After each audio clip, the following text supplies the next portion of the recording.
Hello again, Steve here, with a few words on this thing called the Dunning-Kruger effect, which is, I'll just read it off to you, off of Wikipedia here.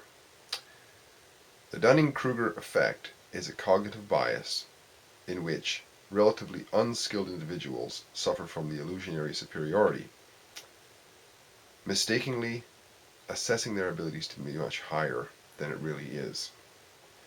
And I think this can be a double-edged sword. I think that it can be something that can grind us down into a position we don't want to be in, or it can help us in a way. Um, I'll use this one example for myself and try to make the case that this example of myself actually had sort of a negative effect and a positive effect. Okay, when I was 23, I wrote this book, and you might chuckle. This was never published anywhere. You see that it's Stephen Maloney on the top, presents How to Have All the Money You Will Ever Need.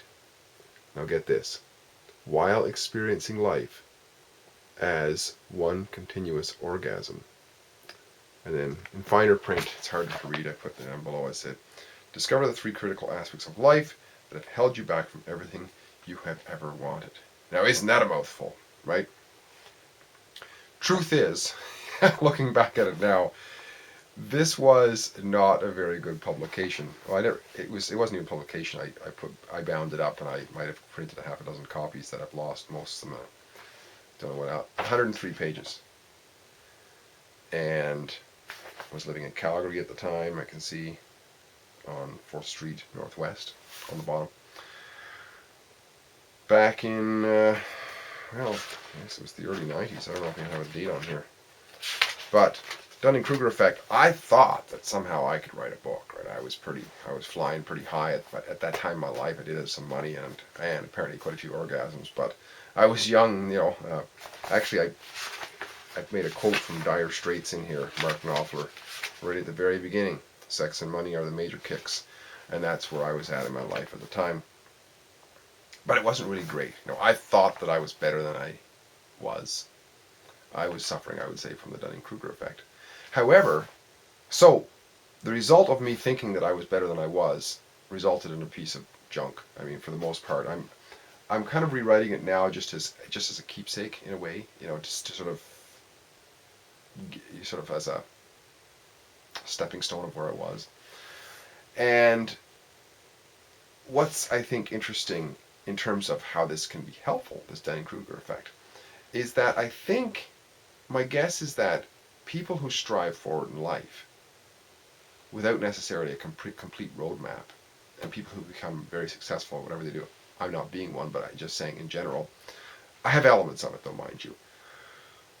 They have to be a little bit illusionary, if you will. I mean, there has to be some element of dream state in the creative process.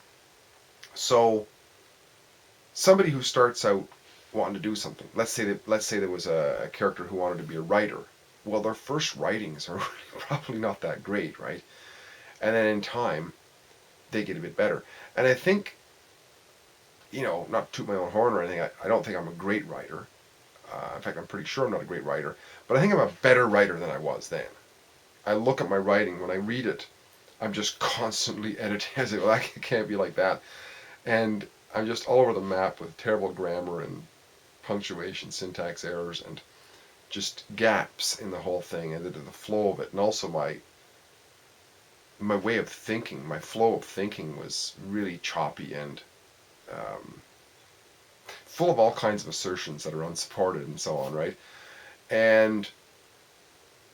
But I had to start somewhere. I had to be almost thinking that I was better than I was to start.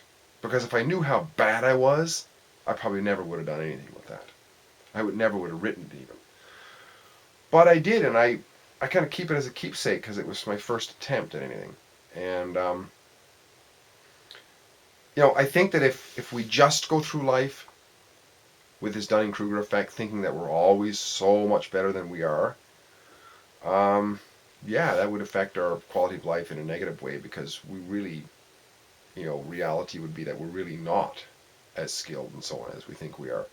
However, if we can see this tendency to want to be like that as a power point or an area of strength that can drive us on to improve, I think it can be positive. So yeah, just ran across this idea, Dunning-Kruger effect, that it's basically an illusionary state that we think we're better than we are. So therefore we go on, maybe look like jackasses, right? Um, myself included with this first book, How to Have All the Money You'll Ever Need, while experiencing life as one continuous orgasm. Now how ridiculous is that? Well, I definitely must have been suffering from, um, I don't know, either a overabundance of joy or just some Dunning-Kruger effect.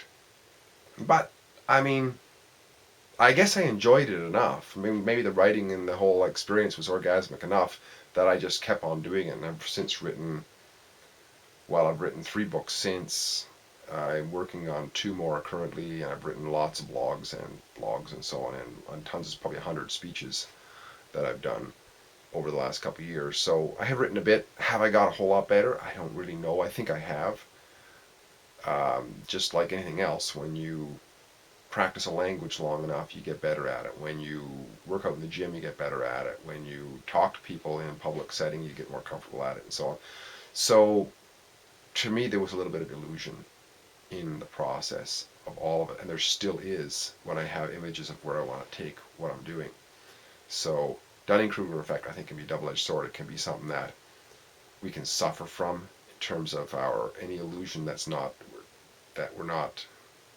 we're just running in, but we're not really aware of that we're running in it, can be harmful for us, I think.